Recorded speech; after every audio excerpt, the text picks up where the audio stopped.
Bienvenue à tous, ravi de vous retrouver pour l'édition de l'information sur Business 24 Africa. Une délégation de la République du Congo est en visite de travail en Côte d'Ivoire depuis le 8 avril. Après avoir rencontré quelques autorités du domaine forestier, la délégation a entamé ce mercredi matin un séminaire de formation sur la gestion de la fiscalité forestière. S'inspirant ainsi du modèle ivoirien dans le domaine, le Congo-Brazzaville entend faire passer de 6 à 10% la contribution de l'économie forestière dans son PIB. Konena Nourgo et Ismaël Doza pour le compte-rendu. C'est un séminaire de formation qui amorce de grands changements dans les pratiques de gestion de la fiscalité forestière en République du Congo. Avec le projet des réformes intégrées du secteur public, le Congo-Brazzaville ambitionne d'accroître de 10% la contribution du secteur forestier dans son PIB.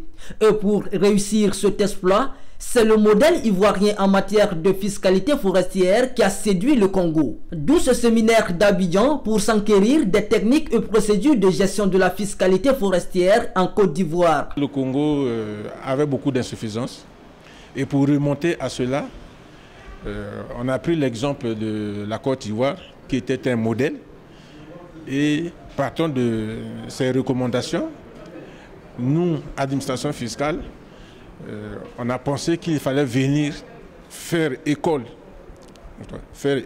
auprès de nos amis de la Côte d'Ivoire afin de soutirer de leur expérience dans le domaine pour que nous arrivions à mener cette expérience au sein de notre administration fiscale congolaise de façon à optimiser nos recettes fiscales dans ce domaine forestier. La République du Congo a une nouvelle loi forestière. C'est la loi 33 2020 du 8 juillet 2020 portant code forestier.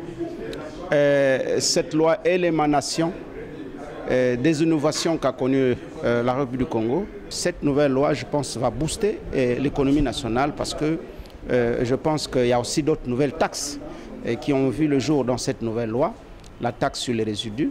Donc je crois que la loi aussi prend en ligne compte le crédit carbone.